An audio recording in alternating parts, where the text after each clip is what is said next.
Yeah, we just like to have backups.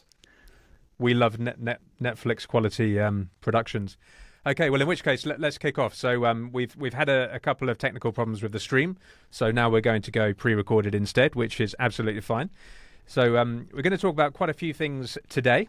Now, one big theme, I think, is talking about enactivism and the kind of compatibility between the free energy principle and enactivism.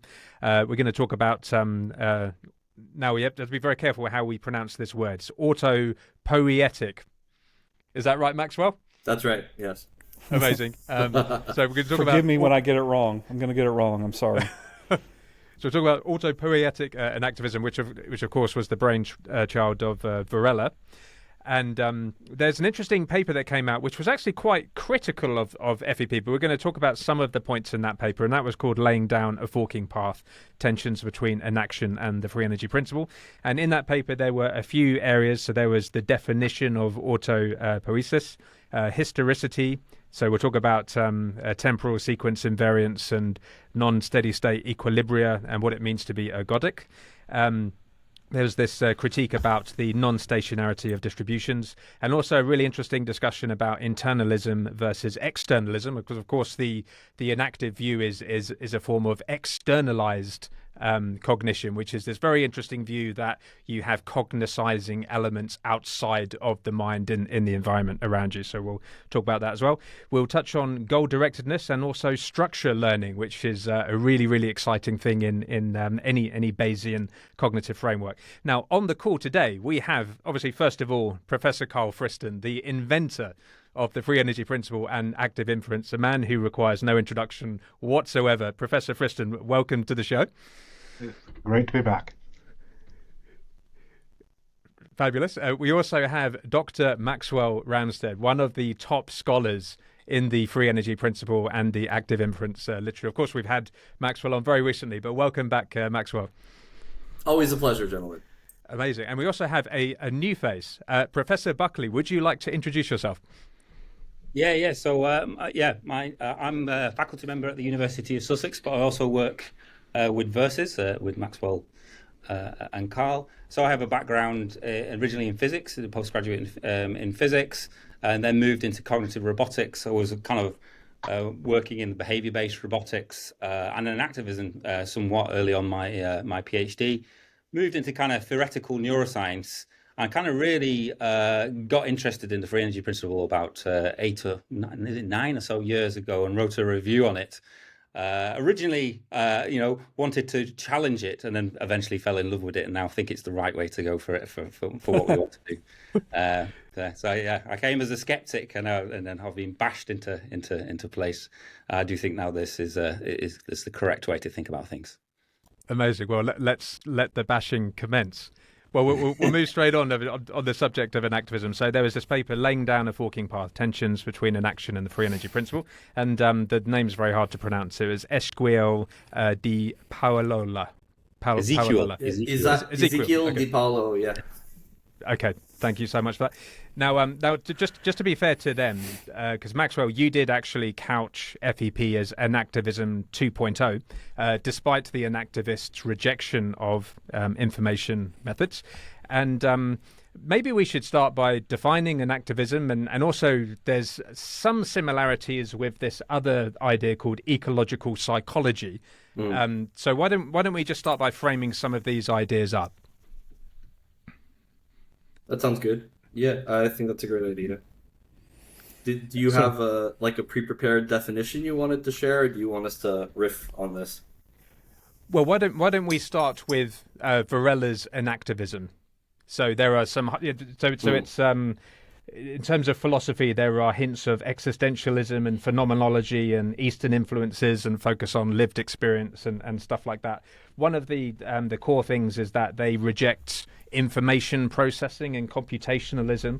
They focus on actions and interactions. It's a very embodied tradition. So why don't we just kind of start with that? Okay, yeah, that's a great way to set it up. Well, I mean, we should probably just add a little bit of context and a few caveats before launching into this. So I think Chris and I are of the generation that was trained in the enactive, embodied tradition. I would describe myself as a reformed enactivist. I don't know if, Chris, you resonate I'm still with an that. activist. I still believe in activism. Yeah. So the enactive approach is one of the so-called 4E approaches that have become very popular since the 90s, and I would argue is at least in the more philosophically informed corners of cognitive science and neuroscience, basically the dominant theoretical paradigm right now. So we have to say this is a broad church of approaches that go from a more kind of minimalist recognition that cognition involves bodily processes to the more radical approaches that you were describing earlier that just wholesale reject information theory, the computational metaphor for mind, that mind is basically a kind of computing device. The enactive approach grew out of autopoietic theory. They're distinct, it's important to say. So autopoietic theory was developed by Maturana and Varela sometime in the 1980s and 90s. And it was a very mechanistic approach to mind. I mean, some of the early kind of flagship papers in this tradition are what the frog's eye tells the frog's brain and this kind of stuff. So, hard-nosed kind of systems biology type thinking. There was basically a break in the literature where, due to Varela in a lot of ways, the emphasis moving from kind of mechanistic models to phenomenology to a kind of more dynamic, coupling, interactive kind of mode of explanation. The enactive approach is basically committed to this idea fundamentally that cognition is basically bringing about a structured world of meaning and significance through adaptive, appropriate actions left in the world. So the slogan is, constructing this meaning, laying down a path and walking, I think is the slogan, the poetic slogan form that's so popular. And in its more radical inclinations, this enactive approach says dynamical systems is really the way to study systems that have mind. And so the background assumption there is that there's a fork in the road somewhere, where we have to choose between information theory and dynamics. They obviously go down the dynamics path. So I think that's a setup. And before launching into criticism, I should say that we as a community genuinely appreciate and benefit from friendly critical engagement. So I just want to caveat all this by saying that the criticism comes from a place of wanting to build community, from a place from our hearts, basically. Although I'm going to be saying a lot of critical stuff about the enactive approach, in my heart, I'm an enactivist. I think just that a lot of the methodology and explanatory constructs that are leveraged in the approach are problematic. And in particular, you see this come out when the free energy principle comes into play. So Chris, do you want to add anything to that definition? Yeah, I mean, I guess it's like I see. I'm going to use this kind of phraseology. It was in one of Karl's books, which is a low road and a high road enactivism. And I basically was brought up a low road enactivist, right? So this is kind of rejection of representationalism in cognitive architectures. It was a move away from good old-fashioned artificial intelligence to embedded and embodied agents. So this is kind of the origin in Rodney Brooks's behavior-based approaches to robotics. And those are the kinds of ideas I still embrace. And then there's the kind of high road enactivism, which kind of embraces autopoiesis and operational closure at its heart. And I mean, to me, I mean, if you're a high road enactivist, they are the same thing. They come from the same place. But I think there's a kind of there are messages to take from enactivism and the low road, which are super important for cognition, right? Without kind of going into the depths of the autopoiesis. Just in terms of like the language, I think I think there is this split between dynamical systems theory, which is kind of the origins of descriptions of autopoietic systems, and information theory. But that community has begun to embrace, a little bit of information theory. But it tends to has been done through kind of phenomenological models, simple models, rather than kind of have this kind of theoretical angle or deep theoretical basis in something like Bayes, like we do. Right? I mean, so that paper, I read it before we come. To me, it doesn't seem, some of the language is quite dismissive, but to me, it seems an opportunity to see whether we can reconcile these frameworks. And I think they've done a nice job in pointing where there are maybe things we can express better within the free energy principle that kind of address things like operational closure. I feel that this community sometimes feels like it has to be divided, but I'm very much an inclusive person. So I think some really nice dialogue between people in activism and what we do in the active inference and the free energy principle. Interesting. I mean, I'll bring Professor Friston in just a second, but I was reading this very interesting paper by Maxwell, written in, I think it was 2019, multi-scale integration beyond internalism. And it's 21. Okay, sorry, it's the multi-scale integration paper.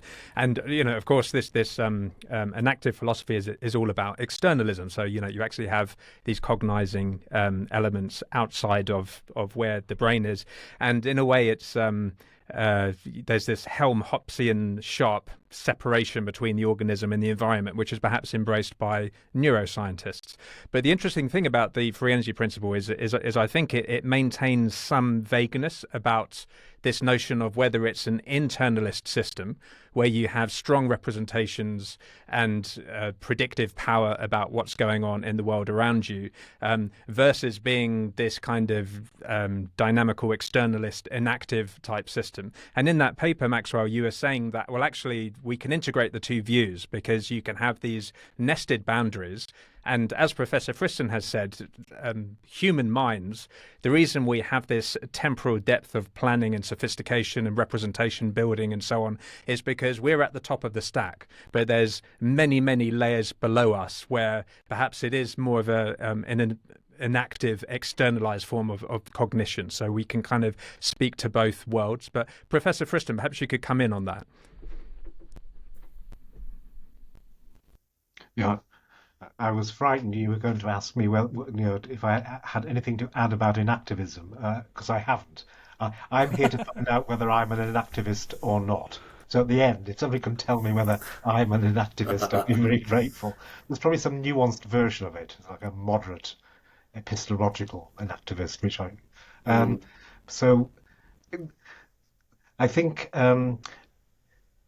That last point, Tim, I think is a really interesting one. And in fact, I just reviewed a paper for Synthese yesterday, I think, touching upon this issue from a philosophical perspective. Put very simply, the free energy principle basically will accommodate both perspectives. It rests upon an externalist view of the universe as a random dynamical system, that just by equipping that system with a partition that separates something from everything else, then induces an internalist explanation for the way that thing makes sense of its universe. So there is a necessary enmeshing of both the externalist and the internalist perspectives.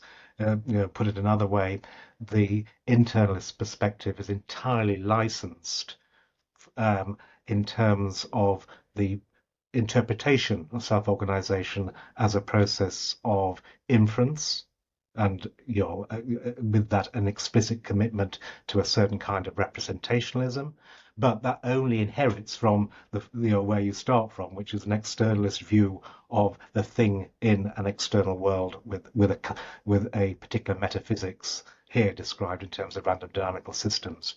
And it's interesting also you pick up on this fork in the road, which I confess I completely I do not understand. All interesting information theory read as probability theory that is used in physics inherits from dynamical systems. We're talking Right. about things ranging from the master equation through to Schrodinger's wave equation, the Fokker-Planck equation, Konroff-Ford equations. All of these are information theoretic treatments of dynamical systems. So I don't really understand the nature of this fork. So I probably should now pass it But I back to think it's the Well, the move can I follow up on that, Chris, and then maybe you can answer it. I don't get it either, and so what confuses me about it is one of the brilliant things about the free energy principle to me is this exact connection between random dynamical systems of a certain degree of complexity. Let's say approaching autopoietic, right? And this behavior that they must manifest in order to be what they are, right? Which is this balancing between uncertainty and prediction and that sort of thing. So to me, they're hand in glove. And so I guess my question to you, Chris, since you were going to jump in there, is what is the source of this conflict? Like, is it a fear that if you link the information and dynamics in this certain way that they have to conform to this principle, that we're all going to be put out of work, or we're not going to be able to study the things we want to study, or what? Chris, do you mind if I just quickly interject with a little bit of context? Okay. I wanted to elaborate a little bit on what Karl said, because I think there were some things in here that might not, in what Karl said, that might not be clear to the audience, so that bears repeating. The first is that there's this idea that Markov blankets kind of seclude the organism from the environment. This is sort of like the Helmholtz style story, where our relationship to the environment is in some sense only indirect, and we are separated from the environment by our Markov blanket. The important thing to point out is that just definitionally, the Markov blanket comprises the set of degrees of freedom that separate and couple systems together. So it's not the veil, it's the interface. So that's the first thing to point out. A radically internalist interpretation of the free energy principle doesn't work, because you actually need external states to be in play for the math to work. If there are no external states, then there's nothing to track, and there's nothing beyond the Markov blanket, so you don't get the story started. Mm-hmm. Like, it doesn't get off the ground. If you don't assume that there are these things, that the particle in question, that the thing that you're interested in is attuning to, and so there needs to be something to couple and to be separated from for the story to get off the ground. So if you write down your dynamical systems equations, it's always the generative model that we keep talking about is defined over your internal blanket and external state. So that's the first point. What Karl is saying is the other way around too, which is if you're empty of all internal states, and every single state you have can be influenced from the outside, well, there's less to talk about. Well, then you're not a thing, strictly speaking, right? It's definitional to what it is to be a thing, to have this kind of interface between that thing and other things. So that's a first point. So the internal states, as you're pointing out, do play an asymmetric role. So the FEP says if you have this boundary, then the internal states are going to parameterize a belief about external states. So you do get this kind of internalist looking thing going as well. So there is I think a kind of reconciliation of internalism and externalism under the free energy principle. This is what the 2019 paper that you are referring to is about. It's called multi-scale integration, and that's precisely the idea. The things that look separated at one scale can be integrated within, the auspices of an overarching structure at the scale above, and so on and so on and so on. We're separate as individuals, but we're coupled in this active inference community, and arguably there's an intentionality also at play there. Same thing for our cells, right? Our cells are separate because they have their individual boundaries, but then they're integrated on the time scale of me as an organism, and so on. So that was about internalism and externalism. I wanted to speak quickly to the split between dynamics and information theory. Whenever I talk to my friends in high-end mathematics about this, they are always as perplexed as Keith and Karl you are, because it's a nonsensical starting point. To do dynamical systems theory seriously, you at some point are going to need to appeal to information theoretic measures. So, for example, distances in state space. So, the enactivists are all fun, they like to appeal to dynamical systems theory and stuff, but the systems that they're considering are usually extremely simple with a few degrees of freedom that are coupled together. But if you want to do grown up dynamical systems theory, then you're going to need to appeal to things like information length to describe the metrics on your state space. You can't avoid that. Similarly, when we're talking about information, we're talking about the dynamic time course of these couplings. So we're interested in the dynamics of information. These things are not actually separable. The idea that they are comes from philosophy, actually. It's a set of papers from the basically late 80s, early 90s by Van Gelder and Port. And at the time, dynamical systems theory was a new thing in cognitive science. And what they were saying was, hey, there's this approach that we can take. It's dynamical systems. It's not computational. And basically, it moved from there to there's this alternative approach that's mutually incompatible. And that shift kind of happened slowly by a self-referential literature. So, this is where I'm going to be a bit critical. You can really do the historiography and trace these claims back to basically Van Gelder and Port, and to some extent Gibson, but these folks, they don't offer a formal argument, right? Like, they're not saying, here's a proof that dynamical systems and computational approaches are, like, incompatible. They're just starting with this gut feeling that, hey, maybe there's something different here, and then that turns into, I would argue, scleroticizes or, like, hardens into, like, an a priori dogmatism. Crystallizes. That isn't necessarily... Yeah, exactly. That is just based, like I was saying, on this kind of circular, we're just citing other philosophers who cite other philosophers who are making this stuff up at the bottom. So, I kind of feel like this is a problem with the philosophy literature, is like, taking just conceptual arguments from other philosophers maybe a bit more seriously than they should, without really taking the time to do the proper historiography, looking where these claims are originating, and then asking the question, is there any real warrant for this kind of separation? So, I've been going around recently saying that, this split between dynamics and information theory is mostly in people's imaginations. There's no mathematical basis for it. And Chris, so sorry for the interjection. You wanted to jump in? No, thank you. You wanted to jump in earlier and maybe talk about your personal journey might come into play here. Maxwell's said some really interesting stuff there. I guess I take a slightly less hard line on that, right? I think it's a historical thing. So Tim Van Gelder, we're looking at deterministic dynamical systems theory. Like, this is in the absence of noise. And unless you do ensembles of systems, there's no clear pathway then to information theory. And initially in models, when in the 80s and 90s, it was typically deterministic dynamical systems theory, looking at bifurcations and so on. And then, obviously the richer set of descriptions is stochastic dynamical systems theory, and that's when information theory becomes irreplaceable, right? And then they become fully enmeshed, these descriptions, as Karl writes about so nicely in lots of his work, right? But I think, I didn't see the forking path as kind of this. I know that in the community that there's a history of using dynamical systems theory, and there's a sense in which the free energy has really embraced information theory. I didn't see that's as a key, the key in the fork of the path, right? I got to say that it's way out of my area, this kind of depth of philosophy, but it seemed to me the problem of the definition of operational closure that seemed to be upsetting to Randall Beer and Ezekiel de Powell, and the fact that they don't think that can be embraced by the tenets of the free energy principle.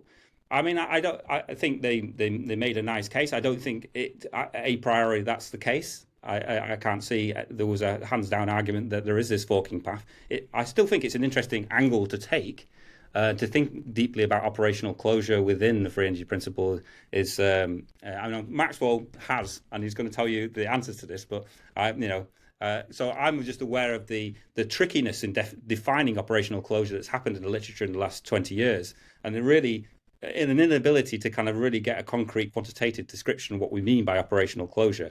And so, I guess it's to say that we've simply solved it within the free energy principle that might have put some backs up somewhere. But Maxwell maybe can give you a bit more insight to this, because he's thought deeply about how to define operational closure within the free energy principle. Can I frame it up for you, Maxwell? So the paper. Absolutely. Quoted you, actually. I think you said on one of your papers that there is an analogy almost a direct mapping between this concept of organizational closure and a Markov blanket. And of course, the Markov blanket is this conditional independence that you were talking about, and you also called it an interface earlier on. And when they speak about the definition of autopoiesis, they say that, I think the way that you folks in the FEP literature couch it is mostly as a form of autonomy, which is this ability to maintain your own identity under precarious situations. And they say, well, the Varela kind of definition of autopoiesis is very much about structure and organization. So it's not just maintaining your own identity, but it's about this self-organization and this kind of generating structure as well. So I wonder, just with those things on the table, could you absolutely. So in that paper, I confess that we probably should have spoken a bit more precisely. We say the Markov blanket formalism. What we mean by that is, and I don't think that this was fully appreciated by the authors at the time, what we mean is Markov blankets and the generative models, right? Because, the claim is, right, let's remind the audience, just put the terms on the table. A generative model, right, is our model of the dependencies that link the states and parameters that make up a given system, right? So it is our way of talking about basically the causal connective tissue or structure that underwrites a given system. And what the free energy principle says is, if the underlying system is disconnected in a certain appropriate way, then you get this tracking behavior. And formally speaking, it says, if there's a Markov blanket in this dependency structure, right? If conditioned on certain blanket states, then it looks as if subsets of the system are independent from each other, but also tracking each other. Then you get this interesting behavior. Like if there is this Markov blanket, if there is this independent structure, then you will get this tracking behavior. That's what the free energy principle is talking about. So of course, it's not sufficient to say that things are carved out in a specific way, and therefore, you can say interesting things about them. But I think what's missed in the argument, and this has to do with I think I'll say provocatively, the dogmatic commitment to anti-representationalism is when the enactivists read generative model, they mean a model in my head that I carry around. They hear a representation, right? But what's really at stake is the generative model is the dependency structure, right? So if you have the right kind of dependency structure that generates a Markov blanket, I would say that you have what the enactivists call operational closure. In fact, you can show this mathematically. I don't think it's appreciated, but there is a duality that has been rigorously established. Dalton Shaktivarivel is probably the main proponent of this work, but Karl has done a lot of work over the last 2 decades in this direction. I think the kind of core idea to remember is that minimizing your variational entropy with your variational free energy with respect to a generative model, right? So the usual free energy story, right, is dual to or equivalent to maximizing your entropy with respect to a set of constraints. So when the enactivists talk about constraint closure and all of this stuff, Alicia Guerrero's new book, Context Changes Everything, the enactivists in the autopoietic tradition really want to go hard on this and say, well, what you really need to do is map a set of constraints such that the system kind of self-generates. Well, that is rigorously and absolutely equivalent to minimizing your free energy with respect to a generative model. There's no difference there. So we're talking about the same thing. We're talking about the way that a set of structured dependencies generates a thing that's able to sustain itself over time. And as I was saying, this sustained over time is a way of describing the interface or coupling between the system and its environment. So just mathematically, we're talking about the same thing. Maxwell, let me ask a question here, because there's, and this is hopefully, because I, like Karl, I want to find out if I'm an activist. So maybe you can help set us up for considering this. A big bone of contention for them in that paper is this distinction that they have in their mind between structure and organization. Mm-hmm. And they seem to get upset when any attempt is made to link organization to structure. For example, To me, the Markov boundary that's, say, analogous to a animal cell membrane, I understand as a former person who studied biology that the molecules of that membrane are in flux, things come and go, proteins are added, carbohydrates are removed, etc.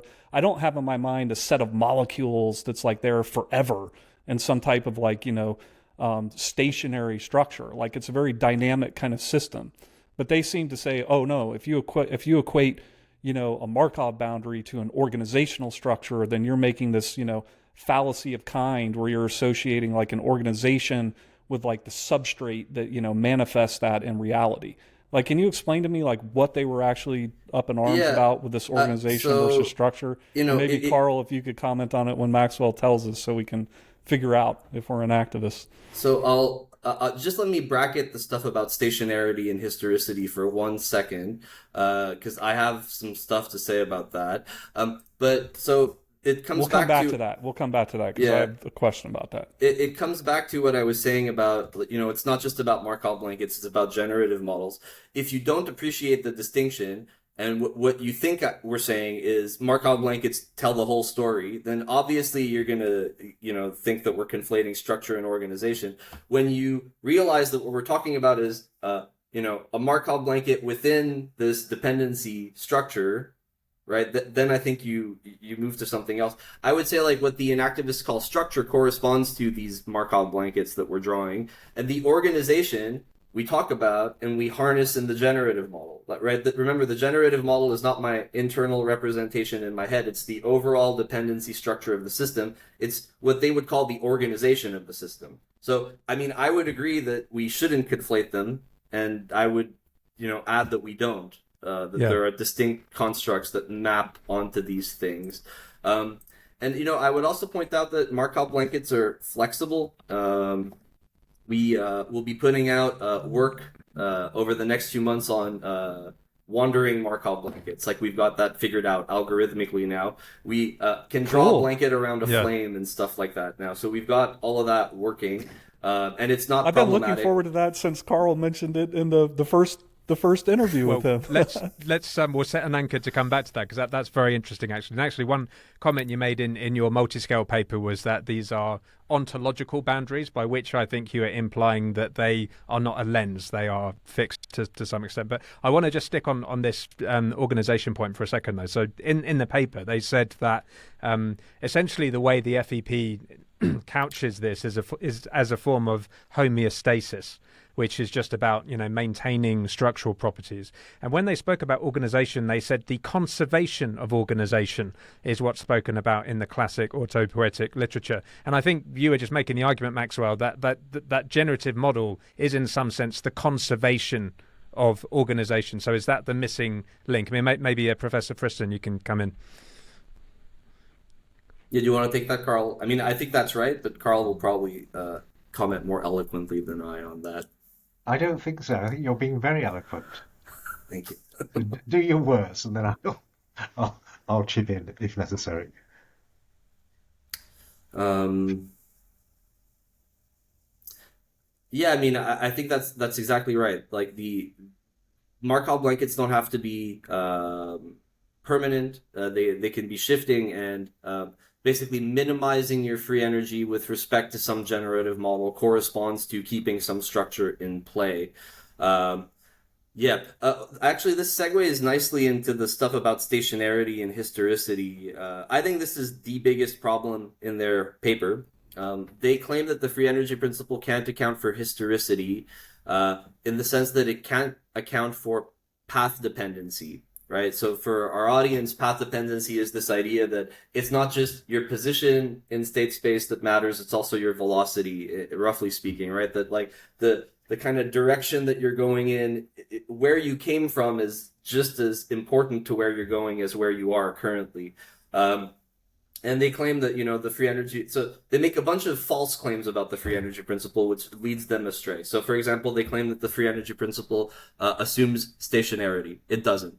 As we've discussed before, there are different applications of the free energy principle in the literature. The two main families of applications are density dynamics and path integrals. So I drink a lot of coffee.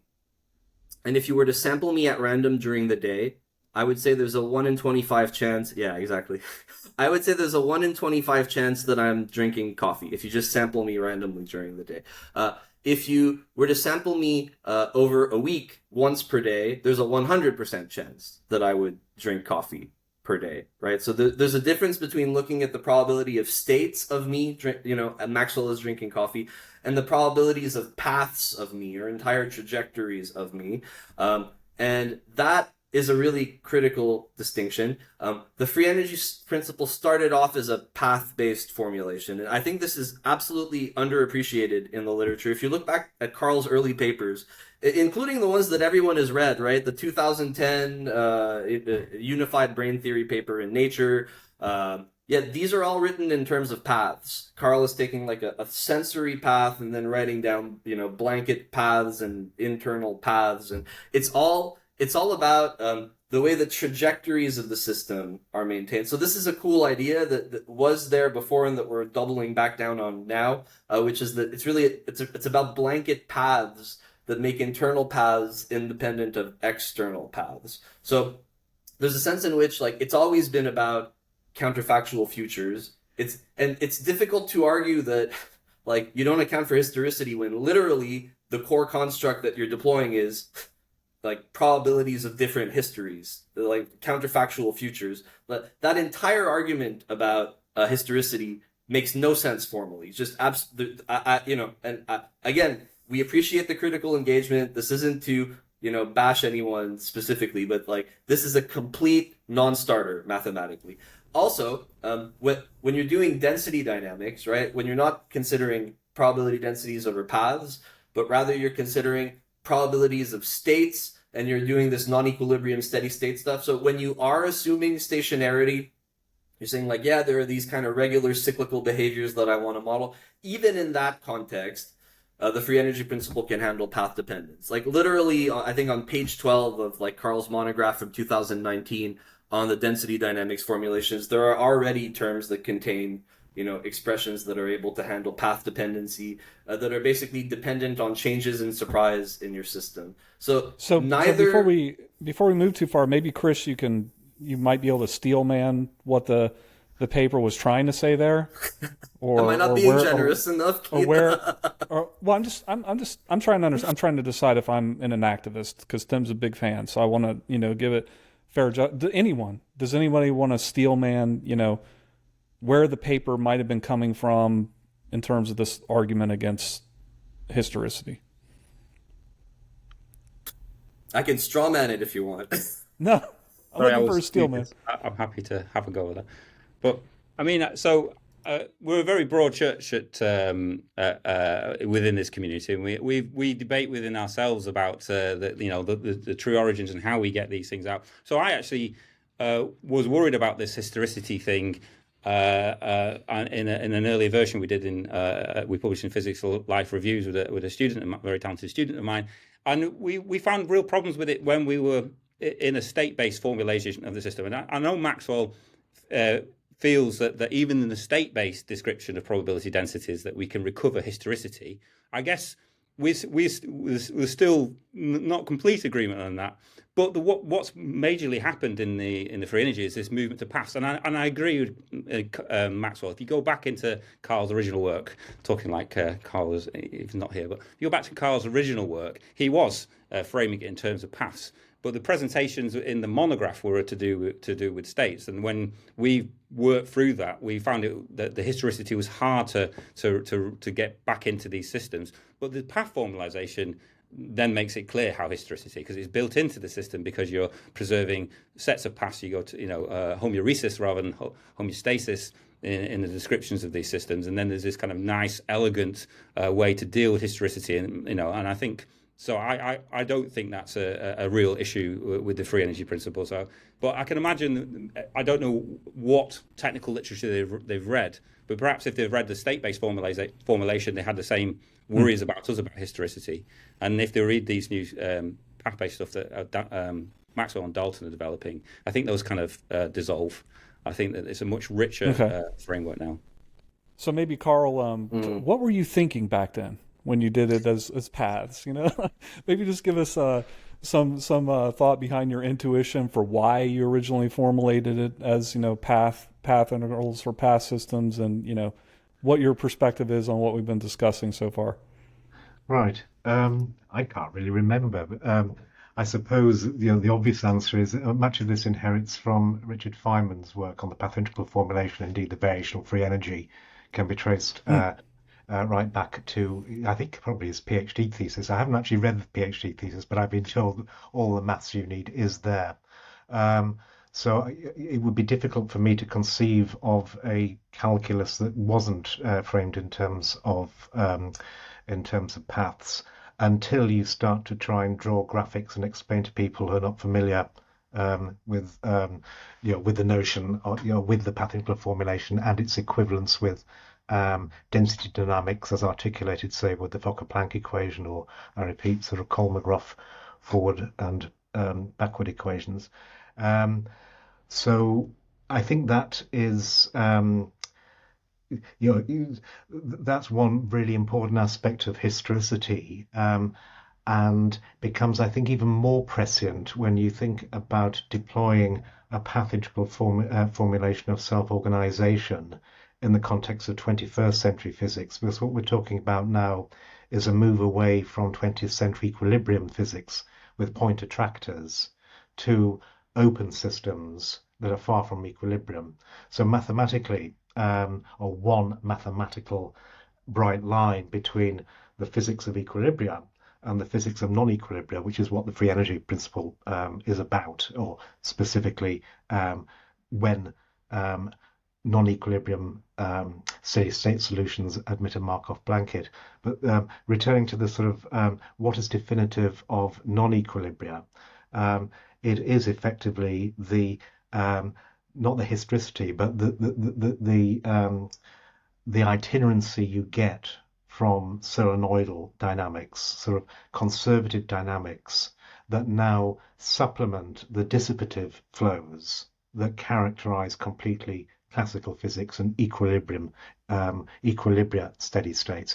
So if you wanted to define the difference between an open system or an out of equilibrium or a non-equilibrium system from an equilibrium system, the simple kind of systems that Chris was referring to in his toy models of does the free energy principle work in this kind of system, then all you would do is write down the dynamics in terms of dissipative and conservative or non-dissipative divergence-free components. And that, if you like, decomposition of the flow into conservative and dissipative parts is just the Helmholtz decomposition. It's just the fundamental lemma of variational calculus, I think, or fundamental theorem, which just says that any flow, any dynamics can always be decomposed into this sort of gradient descent that underwrites classical physics or equilibrium physics, and a solenoidal divergence-free flow that underwrites classical mechanics. But you put the two together and you have, by definition, now a mathematical image of non-equilibrium systems. And notice that in introducing this kind of itinerancy, that is, for example, heuristically, water going down a plug hole. So the dissipative part, the gradient flow, would be the water tumbling down into the depths of your house.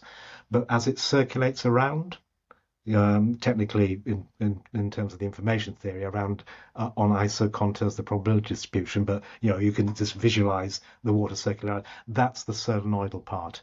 And of course, when you talk about biotic self-organization or self-organization in non-equilibria that has that sort of lifelike or biotic form, the key characteristic of this kind of biotic circulation is basically rhythms and life cycles. So the very fact you're dealing with this kind of historicity that is inherent in the itinerancy of any system that is not at equilibrium means that you have to write down or have an understanding or a mathematics that deals with these flows and these life cycles. Just one little interesting twist here is if you take the randomness out of it, if you go back to deterministic dynamical systems of the kind I now understand underwrote the split or the fork in the road in philosophy, what you do is you're basically removing from the perspective of the Helmholtz decomposition the dissipative part, and you're just left with the conservative part. What is that? That's just Newtonian mechanics. It's just classical mechanics, which is why the sun, we rotate around the sun, or the moon takes these orbits. This is just this solenoidal flow in the limit that you've ignored the randomness that calls for the information theoretical probabilistic descriptions, of any world. So the free energy principle doesn't deal with all kinds of systems. It deals with systems that have an admixture of both the dissipative and the solenoidal or divergence free parts. If you wanted to just do the dissipative parts, you do quantum mechanics. If you just wanted to do the solenoidal part, you do classical mechanics and deterministic systems.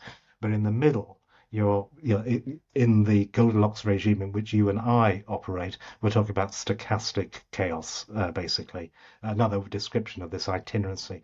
So I think that's one aspect of historicity which is celebrated in the physics of self-organization. And I keep using the word self-organization because I read autopoiesis as self-creation, or at least self-maintenance. I now appreciate it's not quite it's slightly beyond self-maintenance, and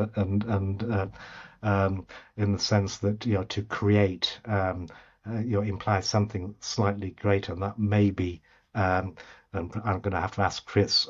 It may be related to operational closure. So I'd like to, if somebody could just describe for me and the audience what operational closure is, that would be quite nice. But before you do, there is another important aspect of historicity, which we haven't mentioned, which inherits from the deployment of the free energy principle, or perhaps just the Helmholtz decomposition, in using the apparatus of the renormalization group.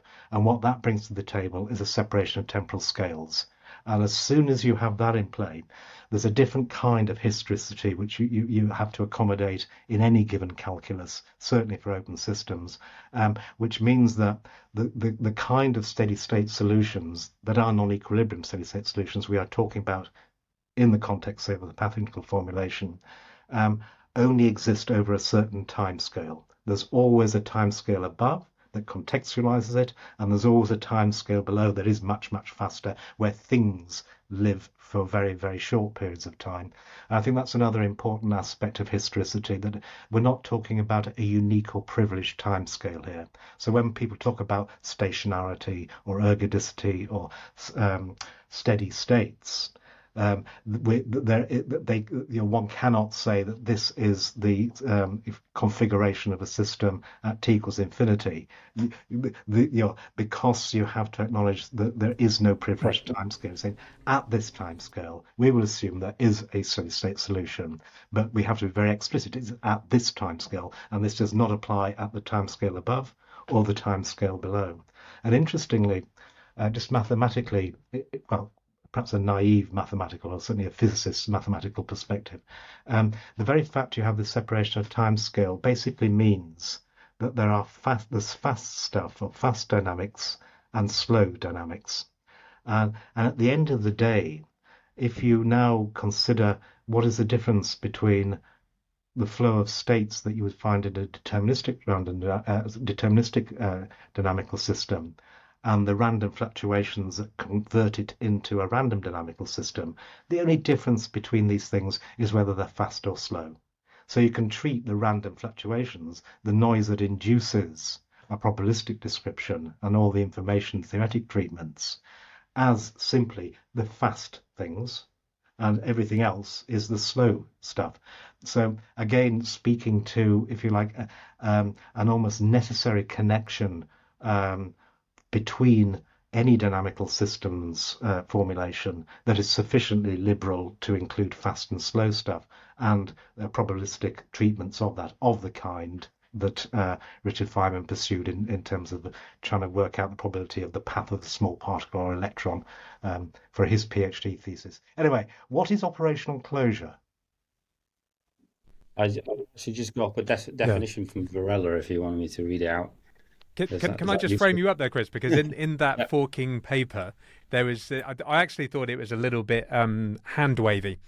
It's not like in graph theory where you have very kind of precise definitions. So they had a kind of a node diagram, and they said it was operationally closed if all of the black coloured nodes had one arrow going out and connecting to another one, and they had a kind of diagram just showing an organism. But what's the official definition, Chris? Yeah, so this is a definition from Varela. It says an autonomous system is their organization is characterized by processes such that the processes are related as a network, so that recursively depend on each other in the generation and realization of the processes themselves. And two, they constitute the system as a unity recognizable in space in which those processes exist. So it's kind of this deep recursivity between the processes maintaining the network as necessary for the processes, this kind of generation of the system's own constraints. And I guess it's always been a kind of slightly ineffable within the autopoietic literature what this means formally, right? There's a deep intuition this is correct. You think about, as Keith said before, the matter is changing as flux is changing these processes, but the identity is somehow staying the same, and that's the organizational structure that's maintained over time rather than the material components of that structure. And I do think that there is a sense there was when we did focus on these state-based descriptions of the free energy principle, I think that kind of undersold the solenoidal flow that Karl was talking about, whereas that is, I think, is much more important to the people in autopoiesis, because this notion of this kind of flow of information and the organization is dynamic within the equilibrium is important for that field. So I think the new directions they've got in the free energy principle, things that Maxwell and Dalton are pursuing, is to me an exciting opportunity to kind of reconcile some of the ineffability of these operational closure ideas in autopoiesis and this framework, essentially. Cool. So, just Maxwell, to move, do you want to comment maybe briefly on that before we move on? Like, because Chris called out some of your work there with Dalton. Yeah, I mean, in a good way, though. I think what Chris is saying is that he agrees with the direction. I would just say that this isn't really new work, in the sense that what Dalton and I are just doing is extending work that Karl did almost 20 years ago. So I see this as more continuous. Someone might say that I'm being overly generous, which I might be, by looking at this as like one kind of continuous development. But yeah, I don't really. I think you can think of the state-based description as sort of the asymptotic limit of the path-based description. The two are kind of like deeply connected in some sense.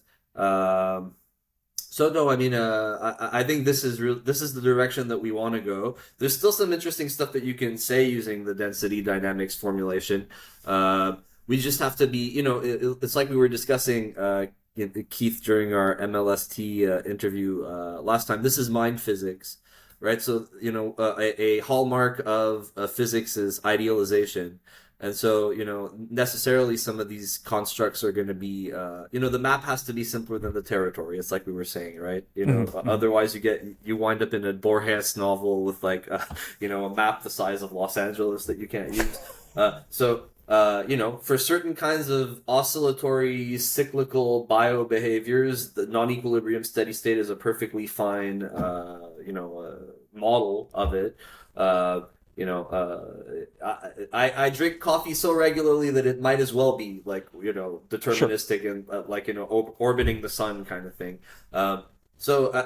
This speaks to the fact that the free energy principle is what it says on the tin. It's a principle. That leads to a modeling method.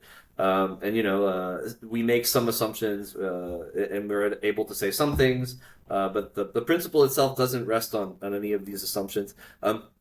Like stationarity, for example, like you don't really need that to get it working. All you need is a Markov blanket in your random dynamical system, and you're sort of ready to go. In terms of like the formalization of the enactive approach, I always saw this. So, like Chris, by the way, I think this is I don't talk about it very much, but much like Chris, I started off recalcitrant to the free energy principle. I found out about this stuff in around 2014, and it like I said, I was trained as an enactivist, and this really conflicted with my intuitions. And I went into this thinking, I need to, and this is also what I think the spirit that motivates a lot of criticism. You go into this thinking, I need to understand this just enough to be able to know for sure that I don't need to understand this, actually. And, you go into this, and I remember having like a conversion experience reading Karl's 2012 entropy paper called A Free Energy Principle for Biological Systems, which was a path-based kind of formulation and everything, and really, seeing, oh wow, like there's no resisting this, like this is inevitable, and really getting like, oh yeah, this is an inevitable consequence of physics, isn't it? Like there's no getting around this. And then kind of, doubling down in my conversion and then becoming a part of the community. What's funny is I had the opposite experience of you two. So when I first saw it, I'm like, this is amazing. Like, this is exactly how it works. And now I've been trying to escape ever since. I don't like being shackled like to the free energy principle. And funny enough, we've talked before about how, Karl, that the free energy principle is one of the few principles that applies to itself. It's like, as simple as it can be and still work. The other aspect in which that's true is, as we've been talking about, it maintains this flexibility, or maybe vagueness, critics might say, but it maintains this flexibility, which leads to it inevitably generating all kinds of controversy and debates, and people arguing about like the limits of that flexibility, right? One thing I would quickly point out is like there's this sense, I think, in the literature that there are like 17 different possible interpretations of the free energy principle, and that you can make it say one thing and its opposite. Right. What I've been going around saying is, no, that's not correct. There's only the free energy principle, and it has the implications that it does, and there are misinterpretations of the free energy principle. So, for example, I think this idea that some people in the literature have been pushing, that like the free energy principle is even compatible with this kind of radical anti-realism, this kind of like a Descartes' demon kind of thing. That just doesn't follow. It's incompatible with the math. Like you need there to be an actual world out there to couple to you for the math to get off the ground. So there actually isn't a bunch of different interpretations. There's just the free energy principle. It's just that it's a lens that makes you see that a lot of the dichotomies that used to structure the way we think about things are false. This comes back to the thing that we were discussing at the end of our interview, Keith. This is sort of like you're sort of abolishing the distinction between the supralunary and the sublunary spheres, right? So classical mechanics abolishes the distinction that was popular in scholastic philosophy, which was, like 1,500 years of like, natural philosophy saying, well, I mean, if you look at the way things behave, the things out there beyond the moon, in the supralunary sphere, right, they move in perfect orbits, perfect circles, seems to have nothing to do with, things here that fall to the ground or rise and have a beginning, a middle, and an end. These seemed like radically distinct spheres of reality, but then Newton comes along and classical mechanics equips you with a set of equations that apply equally to things here and things over there, thereby just abolishing that distinction. And I think like the free energy principle comes around and undoes a lot of these false dichotomies in the same way, like we were talking about internalism versus externalism. It allows you to say, yeah, there's something to the internalist story. The internal states are doing something special, but you actually need the external world to be there to get the story to kind of pick up. So I think you get a lot of this, and I guess my hot take is that the enactivists need there to be a bright line in the universe, like a bright red line. On the one, and then what's on each side of the line depends on the enactivists, right? So like, but the story is always something like there's physics, there's mere physics on one side, and then there's the interesting stuff on the other side. There's biology, or maybe there's mind, or there's something like that, and there is this bright red line, like, yeah. So and Karl, sort of Maxwell's saying the free energy principle is the ultimate shade of gray. I hope you appreciate that. Well, no, I know, Tim. Okay. Tim, we wanted to move to a new topic. Yeah. Yeah. Well, yeah. I mean, there's a few things to touch on there. I mean, certainly the philosophy of enactivism versus ecological psychology is an interesting one, because with enactivism we get quite a few philosophical things bagged on that possibly we may or may not want. For example, the phenomenology, the existentialism, which is this idea that you can shape your own experience, this kind of Eastern philosophy, which is that in some sense there's no distinction between you and your environment, and it has been criticized as being quite ill-defined and vague. But I think, Maxwell, you have said that there's much more of a tighter compatibility with ecological psychology, and that's essentially that we see the world through affordances. And what that means is that we see the world as trajectories of actions in our physical environment that we live in. And philosophically, that's a realist ontology. So that means there are no representations. We're taking actions in the real world, and we know that the real world exists. Now, many cognitive science people, of course, resist to this notion because they say we need to have representations. And then we get to this interesting discussion that we're having about this kind of continuum between this idea that, on the one hand, there are no representations if we are Gibsonian and we are ecological psychologists. But on the other hand, we might need to have increasing levels of representation if we actually have this temporal depth, if we have these nested Markov boundaries, and we are sophisticated minds that are making predictions into the future. Now, with that laid out, I wanted to talk about this notion of goals. Now, in a externalist enactivist framework, I think that goals are not something we should explicitly define.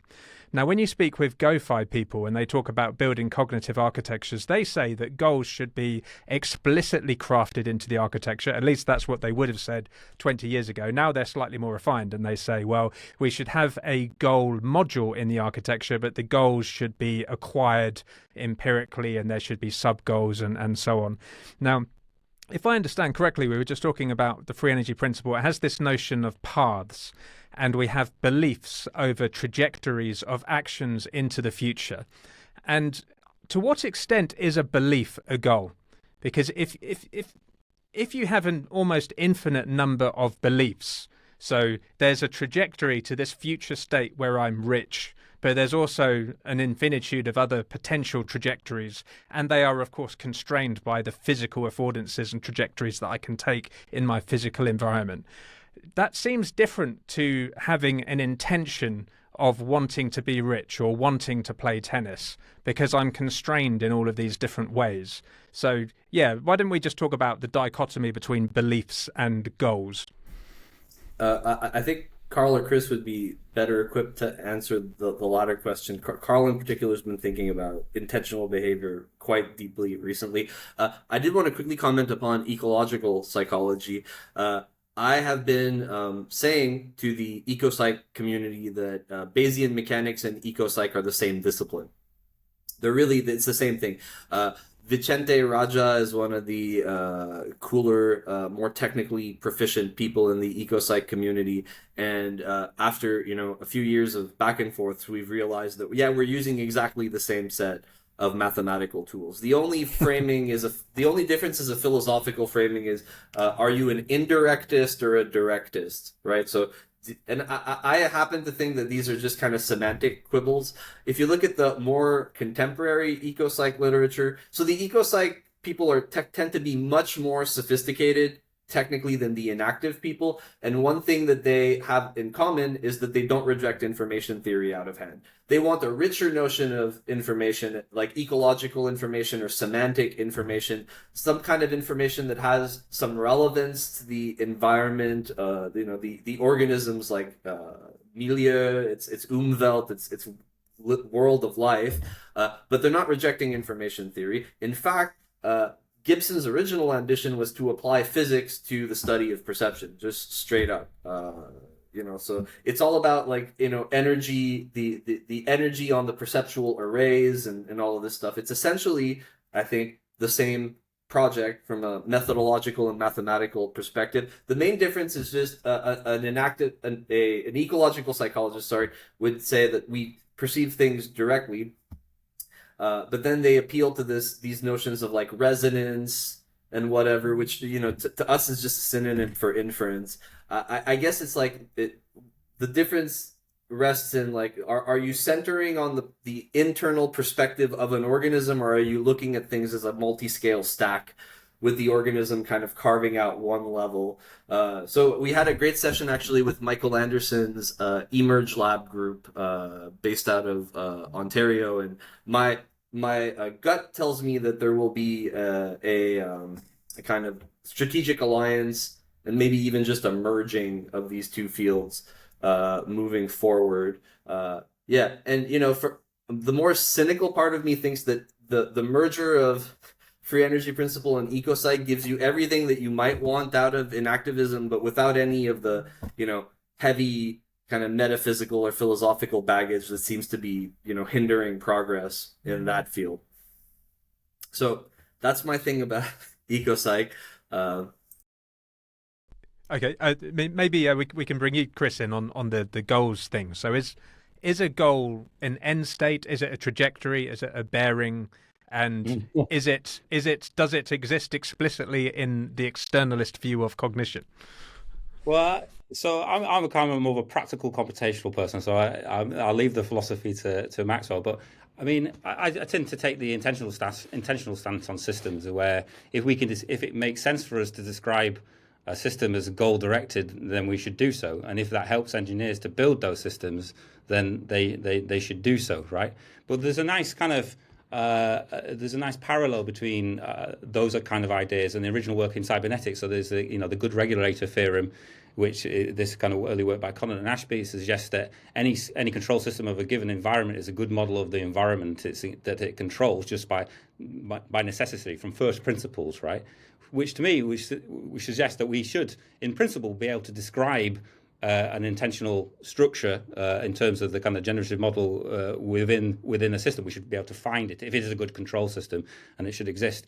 I think there's also a more practical thing about shifting from the notion of reward as this kind of potential function that's kind of dominated the machine learning area, right? So we have this kind of monolithic thing called reward, and everything is in service of that reward, to a richer notion of beliefs about dynamics, which affords that kind of moves away that potential function to a more kind of dynamical system, so we can get more kind of rich beliefs about future trajectories and so on. And we know that in control systems, it's really important, right? If we want to control a system, we're doing model-based control, we have to have desires on the futures of those systems. We need to understand the trajectory and the divergence of the trajectories through time, right? So I think it's a much richer picture practically to think about, beliefs about dynamics rather than reward. And I think there's this nice parallel between the intentional structure and the good regulator theory. And I think the good regulator theory entails that we should find those kind of intentional dynamics within our systems, right? Just by a priori first reasoning. Yeah, I just want to know if he could explain the good regulator theorem, because I think that the good regulator theorem is like really strong resonances with this. And I think, there was a long time, not Karl's excluded from this, a long time the people who were reading the free energy literature think that the roots of the free energy principle was in Helmholtzian perception, right? This notion of Bayesian inference and perception. But there's kind of a much richer reading to see its roots in cybernetics movement, and particularly by the works of people like Ross Ashby and so on. So he's basically said, he provided this theorem that showed that if you want to build a regulator for a given environmental system that optimally regulates that system, then it necessitates that regulator is a good model of that system, right? And there's a kind of, you can take that kind of in a strong way and a weak way, and we worried about this for a long time, but just to diffuse that from its representational kind of implications, which we worried about for a long time, you can see this in something like even like the Watt governor, which is used as this classic enactivist system that is non-representationalist. But there are kind of there's a sense in which the dynamics of the Watt governor needs to mirror the fluctuations of the steam engine it's regulating, and it's that kind of coupling and that kind of reflection of those dynamics which is important for the regulation of that system, right? So that kind of, you can back out that I think this is very nicely aligned with the intentional stance, and it demands an intentional stance if you're committed to this notion of the good regulator theorem. To riff on your point of the intentional stance, I think that's a fascinating way of looking at it, Chris, and to bring you in, Professor Friston. So Professor Daniel Dennett had this notion of the intentional stance, that when we essentially have a mental model of the intentions of other agents, and we use that to understand their behavior, and an intention is a goal. if you think about it, it's something I want to do. But in this dynamical systems framework, it's not explicitly coded anywhere. It kind of emerges. And of course, it's a subjective state. So we've spoken about mental phenomenal states being encoded in our generative model, in our free energy framework. And those states will, of course, have intentional representations of the other agents that we're dealing with. So I guess just the question back to you, Professor Friston, how do goals kind of get encoded in this dynamics? Yeah, that's a great question. I know the answer you want, because you don't like goals, do you? So, or if you, well, I don't mind if they're. I guess the answer is they're emergent, which is yes, which is that's exactly. yeah. That's like, I was groping for that. Yes, they have to. You have to find a physics where it looks as if there are goals and they emerge from a particular kind of self-organization. And I think that's been beautifully illustrated just in the previous conversations you've had. Ranging from the work of Russ Ashby on his homeostat, which I think would be better nowadays called an allostat, but we just stick with the homeostat. Because, does homeostasis have a goal? Does my physiology have the goal of maintaining my temperature at 37 degrees centigrade? It certainly looks like that. Do I intend to do that?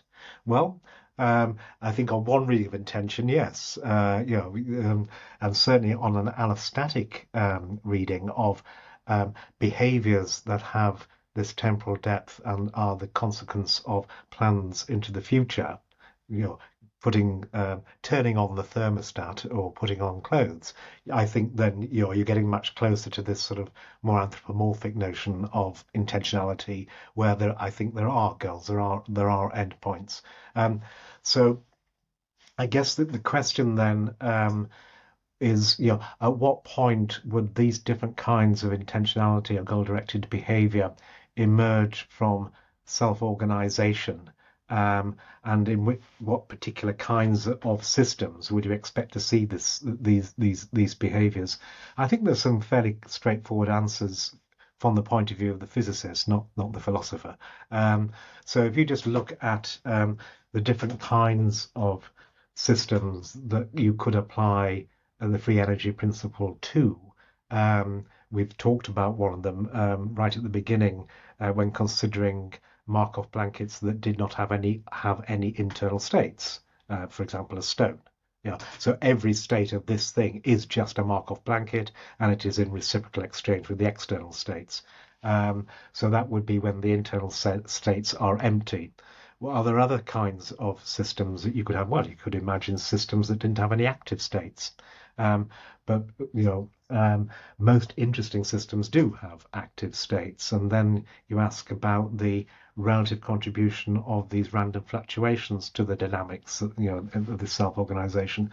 And if you just follow the maths through, the path integral in particular, maths of the dynamics that any system at a particular temporal scale must have, if it's internal or autonomous dynamics, or the dynamics, the flows of the internal states and the blanket states that constitute a particle or a person, when they become sufficiently precise. So when we become big enough and cool enough. So let's assume that we're bigger than a quantum scale, but not too big to become classical. So we're not the size of the moon, but we are roughly your size and my size, or perhaps the size of a mouse or an insect through to an elephant or a giraffe. Then you have this interesting situation of these very precise dynamics, and they're precise just because we are big. So all the random fluctuations are averaged away. In this particular case, then you can show that these particular kinds of things or Markov blankets have a very well-defined probability distribution over paths into the future, specifically the paths of the active states. So let's assume that there are certain kinds of particles or creatures that have active states, and they have, the blanket states enshroud a sufficient number of internal states. what would they look like if they had very precise dynamics? Well, you can actually work out the probability distribution over the active states, over their actions, over their movements, and these could be physiological movements, autonomic reflexes, they could be physical movements, eye movements, or perambulatory movements, or indeed even talking. And it transpires that the probability distribution over these particular paths of active states has an interesting functional form when written in terms of the potential or the log probability. We call that an expected free energy.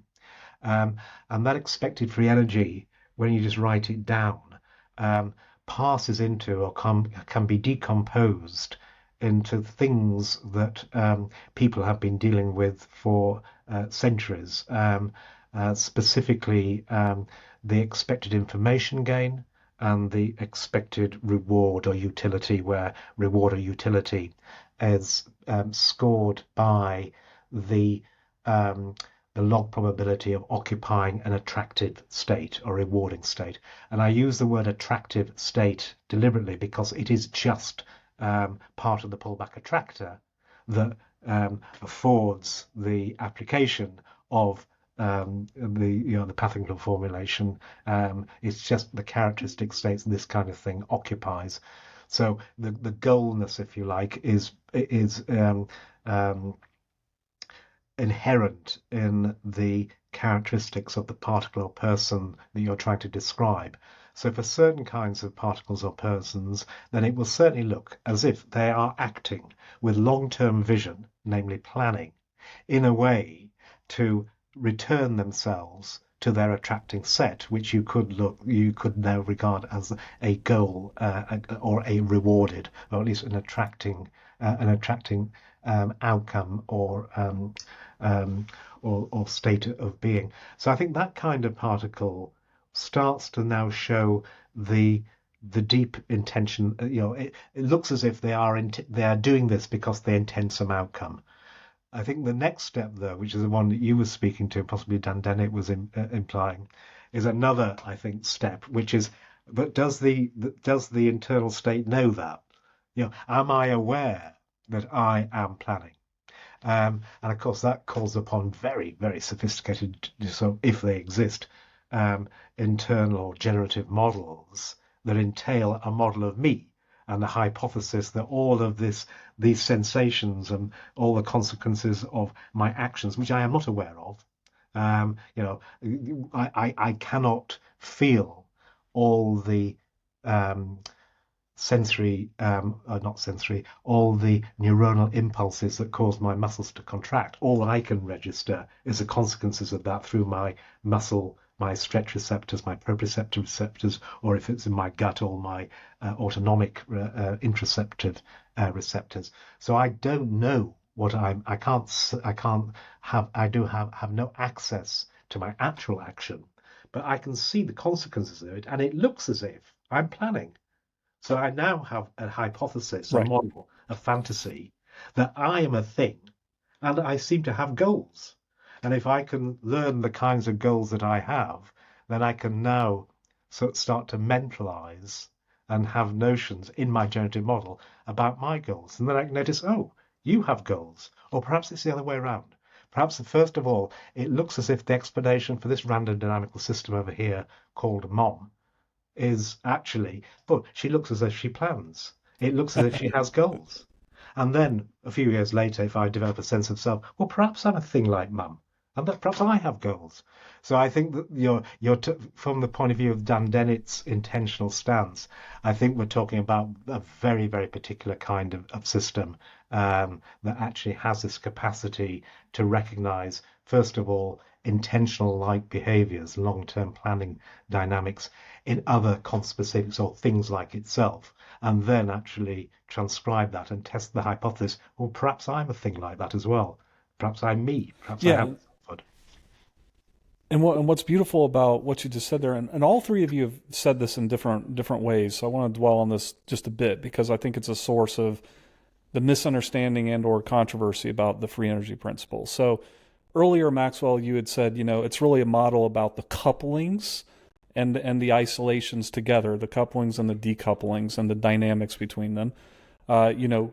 Karl, you just said systems will behave as if they had intentions. Whether or not they really have intentions or not is kind of a different philosophical question, but they'll behave as if they had intentions.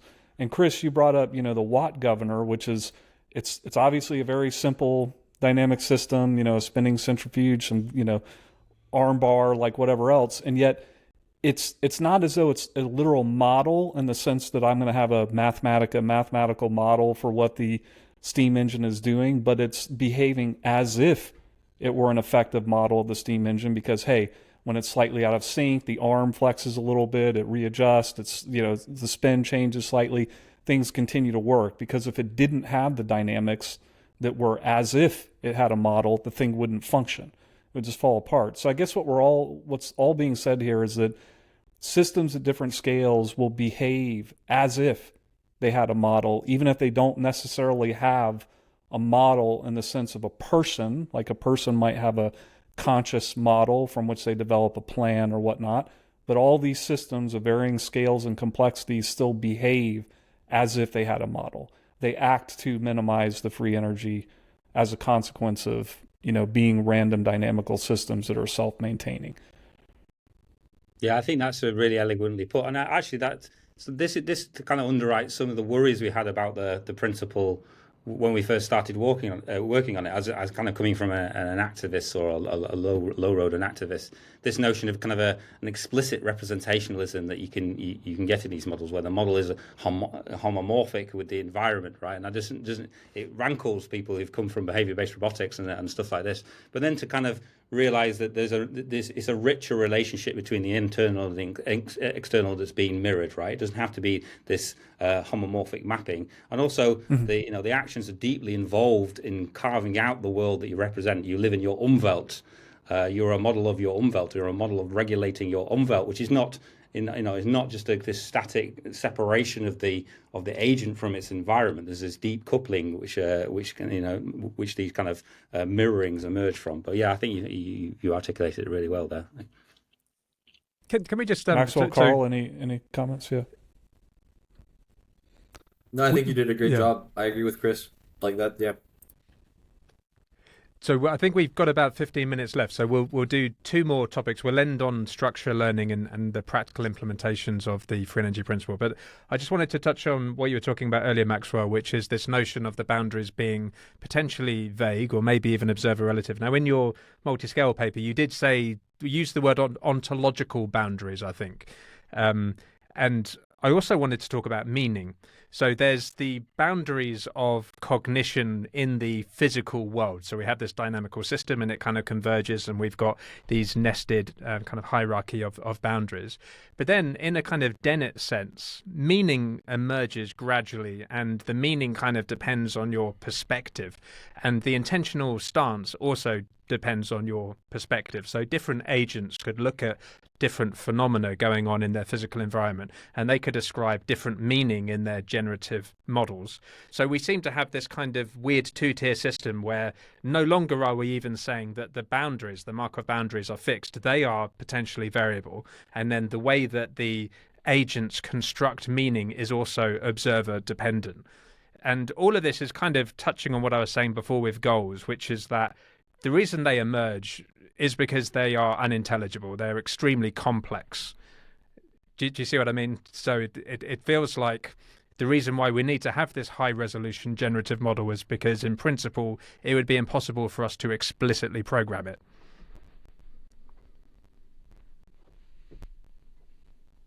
So a few quick things about that. I mean, I think you're really identifying some of the key issues. I would first, so with respect to ontology, I would distinguish ontology from metaphysics. Ontology is just talking about what kind of things are. So when we say that the boundaries are ontological, what we're saying is we're trying to capture kind of features of the map in some sense. And, what we've argued in a paper recently is that the free energy principle is, metaphorically speaking, a map of that part of the territory that behaves like a map. So I want to contrast this with metaphysics in the sense that like all of this is a modeling approach. This is a physics.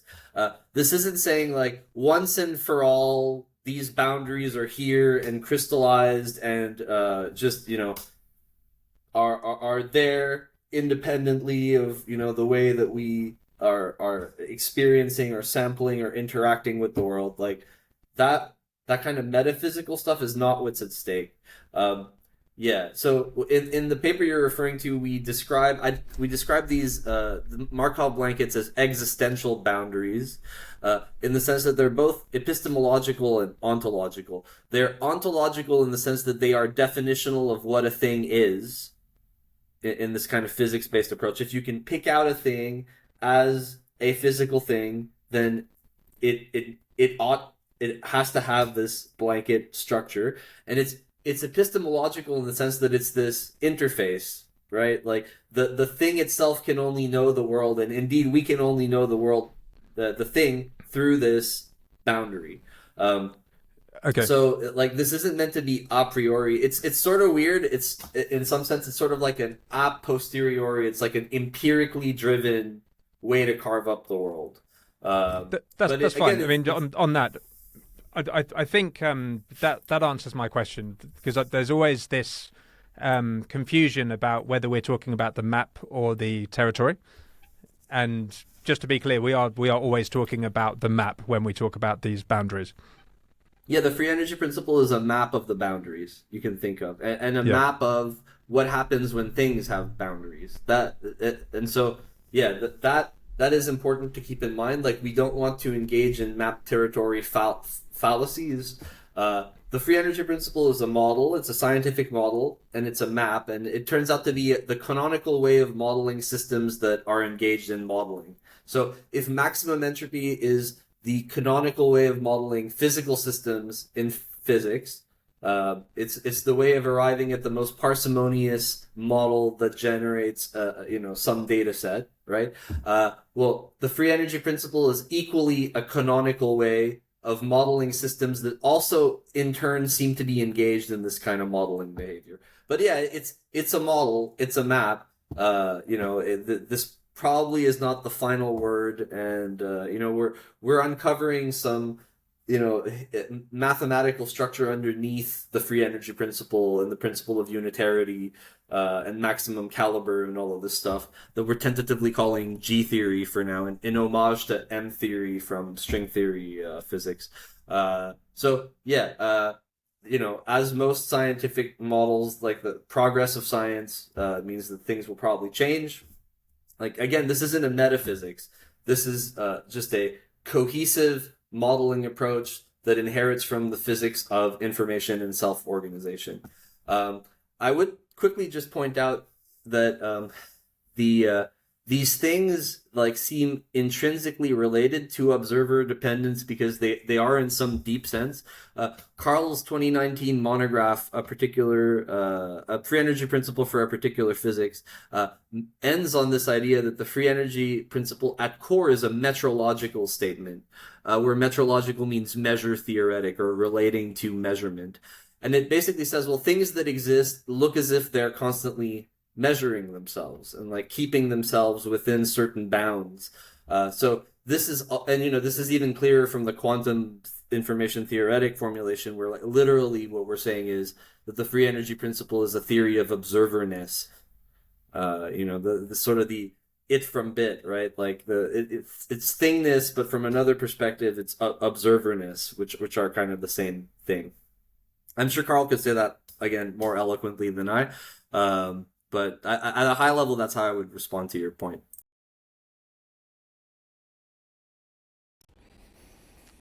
Maybe Karl would like to give it a go. Since Karl, you could do that, and then also since you're trying to decide if you're an activist, maybe what other questions do we need to ask for both of us actually to decide, that we haven't covered yet. Yeah, because we can ask Maxwell and Chris to.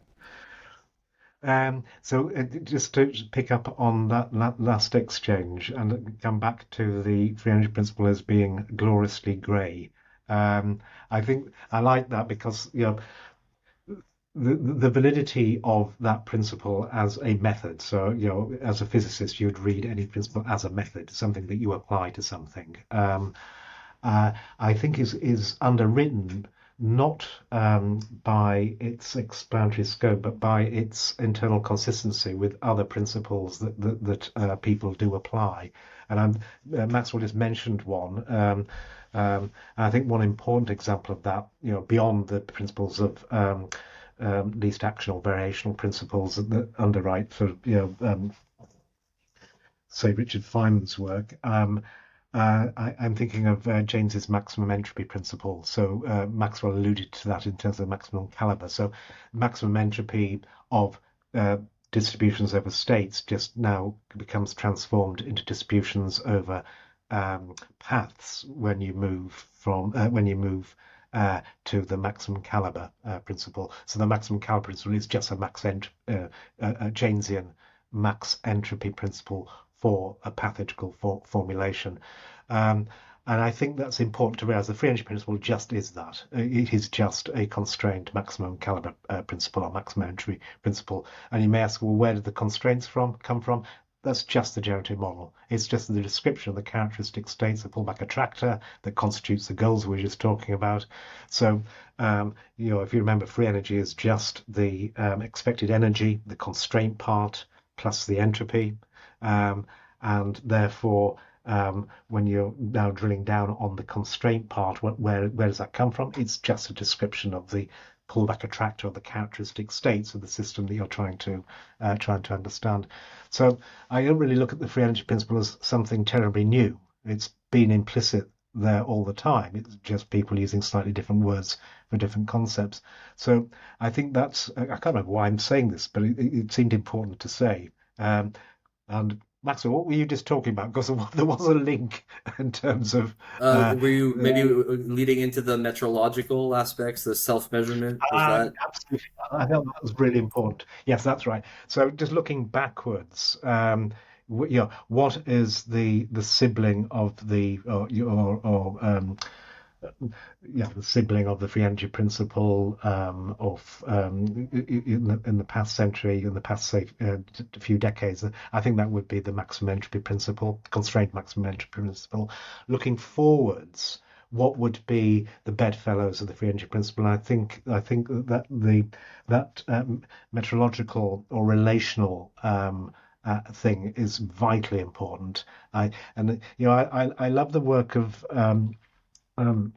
Carlo Rovelli and his work with quantum relational approaches to quantum mechanics, which is all about relationships. And of course, how do you quantify a relationship? Well, it's just in terms of the interaction, the coupling, which is going to be a sparse coupling. It is just a measurement. It is just an observation. So inference, measurement, synchronization, sparse coupling, they're all the same thing. And I think that what will hopefully happen is that somebody will write down a math, possibly Dalton will write down a calculus that says all of these things are just the same way of looking at it.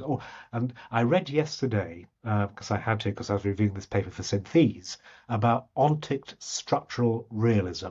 Ontic structural realism. And it seems to me that is basically philosophers having discovered the same underlying fabric.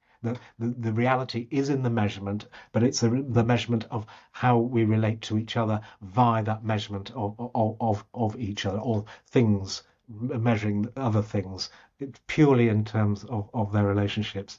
So I think that there is a lot of, if you like, work to be done from the point of view of free energy principle theorists in consolidating the links to what has gone in terms of things like maximum entropy principle and what is to come in terms of, say, quantum loop gravity or Chris Field's quantum information theoretic treatment of holographic screens in the Markov blanket.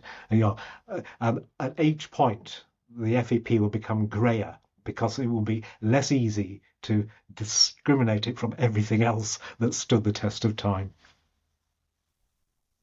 Chris, do you have any comments on that? You're on mute. You're on mute, yeah. You're on mute, Chris. Sorry.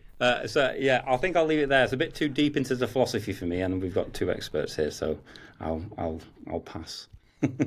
Wonderful. And to my point earlier, I mean, we won't go into it now, but I guess my perspective is it all seems like epistemology to me rather than ontology, and maybe we can debate that a little bit more a bit later on. But as our uploads are all quite slow, and I want to check that we secure this beautiful interview, I'm going to cut it off at this point. But gentlemen, it's been an absolute honour. Thank you so much for coming on MLST. Yeah, it means so much to me. Genuinely, always a pleasure, gentlemen. This is always great fun. Beautiful, beautiful. Yeah, I always enjoy Wonderful. this